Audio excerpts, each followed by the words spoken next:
Halo guys, jumpa lagi di Global 1 Channel.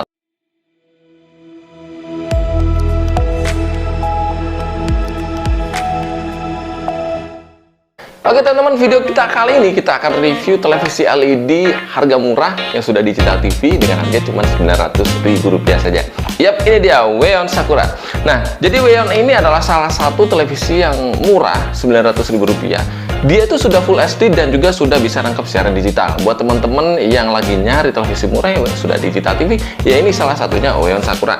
Tapi kita belum lihat detail spesifikasi dari televisi ini. Apakah televisi ini worth it untuk dibeli di tahun 2023 ini guys? Langsung aja kita intip yuk bagaimana spesifikasi sebenarnya dari televisi ini. Nah, televisi ini tuh nggak ada tipenya kalau di bagian kardusnya. Jadi kalau kalian mau beli, tentu saja televisi ini cuma ada ukurannya aja. Nah, yang ini tuh ukuran 24 in. Nah, Weon ini sudah mengeluarkan ukuran 21 in, 25 in, dan juga 26. Jadi ukuran yang ganjil tentu saja ada di Weon ini guys. Nah, ini salah satunya adalah dia sudah support USB serial bus. Kemudian ada white color enhancer-nya juga, display TV, kemudian ini DVB-T2. Yap, sudah bisa nangkep siaran digital. Kemudian yang satu lagi yang bikin saya heran ini adalah dia itu sudah Full HD guys. Padahal ini harganya murah banget, 900.000. Jarang di bawah 1 juta itu kita sudah bisa nikmati yang Full HD ya. Jadi kita penasaran kayak gimana sih gambar, kualitas, dan bentuk dari televisi ini. Langsung aja kita unboxing ya. Sponsor. Nah, oke guys, ini adalah kelengkapan dari televisi ini. Jadi selain ada kartu garansi, kakinya model seperti ini ya. Ini adalah model kaki ayam ya, model kekinian. Yap, bahannya biasa, nggak terlalu tebal juga, dan ini banyak plastik ya, plastik fiber. Kemudian remote-nya, nah kalau remote-nya ini kalian pernah lihat ya, model kayak gini tuh biasa dipakai di televisi kayak Niko, kemudian TV Cina-Cina ya. Televisi Cina pasti menggunakan remote yang kayak gini, kayak Niko, Akari, dan apalagi sepertinya Changhong ya, dia sama menggunakan remote yang seperti ini. Jadi kayak ini nih, remote ini bisa dipakai di televisi lain seperti di Niko ataupun di televisi Changhong. Jadi sama, nggak ada tulisan spesial buat TV Sakura ya, karena ini kayaknya ini menggunakan remote universal yang merek Cina ya. Jadi buat yang hobi doyan beli merek Cina pasti nggak asing dengan remote kayak gini. Kita lihat di bagian belakang ya teman-teman. Nah, ini adalah inputnya ya. Jadi di bagian belakang ini ada VGA. Nah, VGA ini buat kita masukin input ke komputer atau ke PC. Yap, jadi televisi ini udah bisa dipakai buat monitor. Karena resolusinya Full HD, tentu saja nanti diharapkan ya hasil gambarnya bagus. Kemudian ada HDMI, HDMI-nya cuma satu. Kemudian ada input AV, ada jack audionya juga 2. Kemudian ada USB-nya di sini. Cuman ini yang nggak enak banget tuh, posisinya nyelempit banget teman-teman ya. Ini agak ke dalam ya. Jadi agak susah kalau masukin ke sini ya, ke bagian bawah. Saya lebih suka televisi itu yang di samping. Inputnya di samping tuh masukinnya enak banget. Kalau di sini itu agak susah, apalagi kalau dia menggunakan bracket, pasti lebih susah lagi nantinya. Nah, di samping ini nggak ada colokan sama sekali. Jadi inputnya cuman ini aja ya teman-teman. Ada USB, AV, kemudian jack antena, ada HDMI dan juga VGA. Terus jack untuk speakernya ada 2 di sini. Yap, langsung aja kita lihat bagian depan. Kita pasang dulu kakinya ya guys. Oke guys, ini adalah penampakan depan dari televisi ini. Jadi untuk penampakannya nggak terlalu kuno ya, menurut aku bagus. Cuman kakinya itu yang saya agak kurang sip atau kurang suka.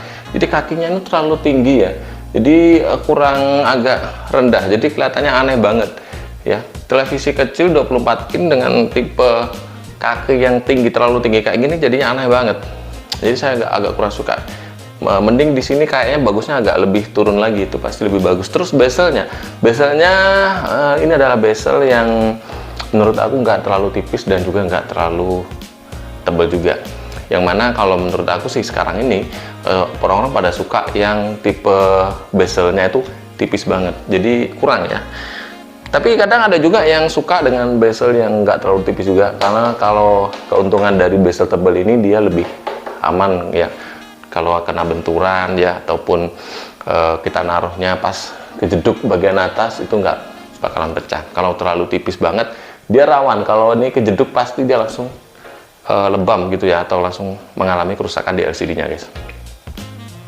Oke, di teman-teman di sini kelihatan ya, agak di sini ada gores-gores. Ini sebenarnya ini ada plastiknya ya. Jadi sebetulnya ini bagusnya kita klentek aja karena nanti akan mempengaruhi gambar. Jadi kalau kalian beli televisi ini, pastikan pelindung layarnya ini kalian ambil ya. Di sini ada kayak cekungan ya. Jadi bisa kalian ambil di sini. Jadi ini ada pelindung layarnya. Nah, jadi di sini tuh ada pelindung layarnya ya teman-teman. Jadi saya lebih suka kalau ini kita ambil biar gambarnya itu bisa maksimal bagusnya ya. Karena ini plastiknya ini gampang sekali kotor, jadi gambarnya nanti kelihatan kurang nggak tajam. Buat teman-teman yang nggak tahu ya, kalian ambil aja. Kebanyakan sih teman-teman saya yang beli televisi Weyon ini nggak tahu kalau ada ininya, padahal ininya suka buram ya. Plastiknya ini suka bermasalah. Jadi dipakai sebentar dia udah buram dan televisinya nanti kelihatan buram juga.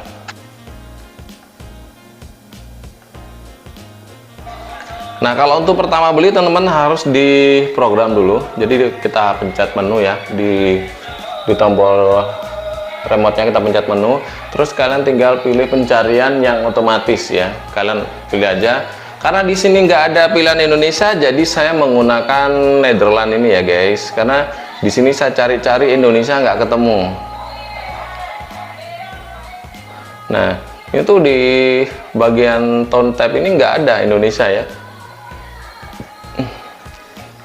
Coba kita cari yang dekat saja.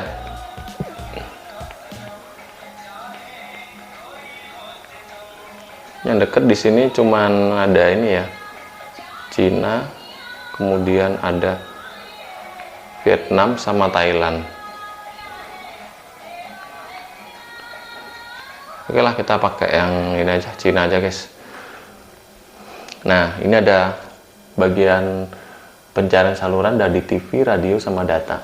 Jadi kita tunggu sampai semuanya selesai ya.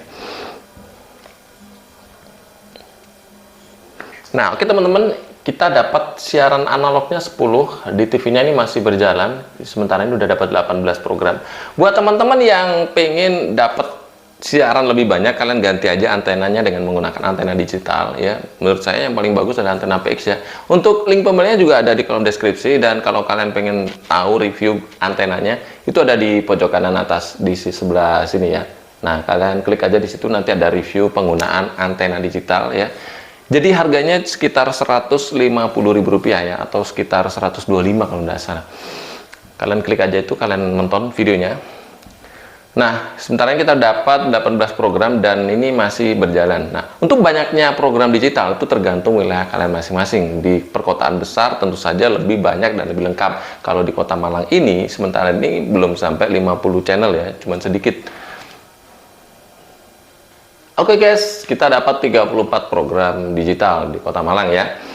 Sekarang kita lihat bagaimanakah kualitas.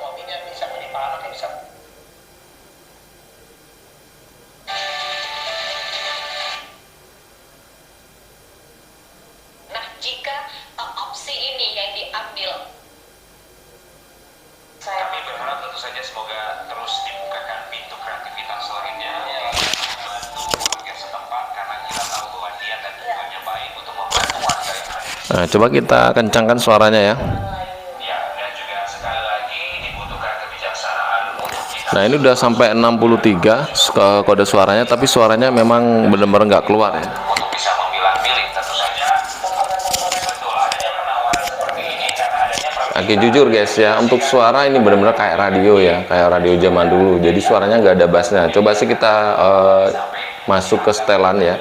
Mana tahu di setelan suaranya bisa kita agak dibaskan sedikit daripada suara yang kayak gini ya. kreativitas tentu saja Oh, di sini ada mode suronya ternyata guys. Coba kita berikan inspirasi dalam hal yang aktifkan mode suronya ya. Apakah ada perubahan? mendukung orang-orang, bantu orang-orang sekitar itu yang kita harapkan.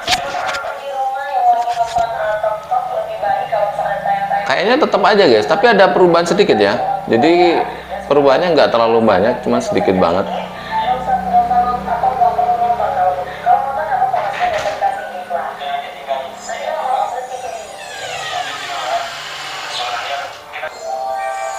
Nah, kalau untuk suaranya kayaknya sama aja guys, meskipun kita rubah ke film atau mode suara olahraga pengguna, jadi nggak jauh ada perbedaan ya, sedikit banget perbedaannya.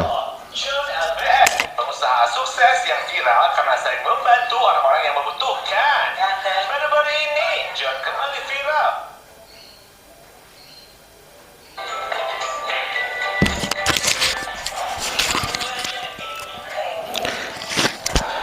Jadi saya rasa kekurangannya cuma ada di bagian suara ya. Terus satu lagi, kalau kita klik perpindahan untuk siarannya itu juga dia terlalu lama, jadi nggak langsung cak-cek ya. Nah, kayak gini kita pindah misalkan ke channel yang lain, dia memang ada butuh waktu beberapa detik ya guys, jadi nggak langsung. Nah, satu lagi, televisi ini tidak ada tipenya ya teman-teman. Jadi kalau kalian beli televisi Weyon ini, itu nggak ada tipenya. Wah, jadi 24 tipe berapa, 32 tipe berapa, nggak ada. Jadi televisi ini sepertinya sama kayak gini aja. Dan itu pun nggak ada mereknya di bagian, baik di bagian depan maupun belakang ya. Nah, di bagian depan juga nggak ada yang menandakan ini ada label dari televisi Weyon ya. Jadi bener-bener polosan guys. Jadi orang pasti tanya-tanya, ini sebenarnya televisi ini merek apa ya kalau kita taruh di ruang.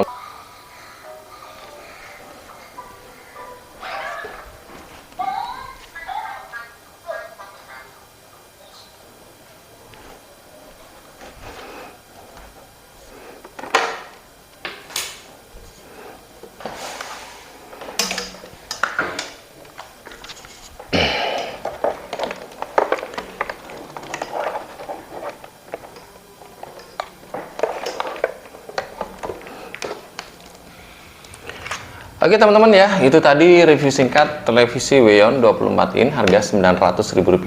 Buat teman-teman yang pengen beli televisi ini, linknya ada di kolom deskripsi, jadi kalian tinggal klik aja.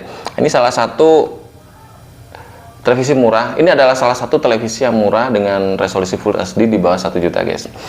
Yap, Weyon Sakura. Kalau untuk ketannya kurang paham juga ya.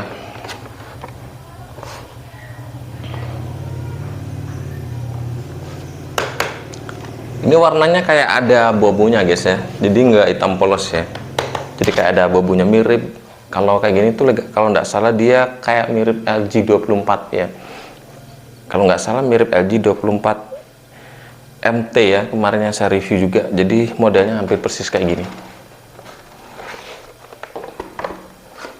Oke, sekian dulu ya video kali ini, semoga bermanfaat. Jangan lupa di like, share, dan subscribe. Wassalamualaikum warahmatullahi wabarakatuh.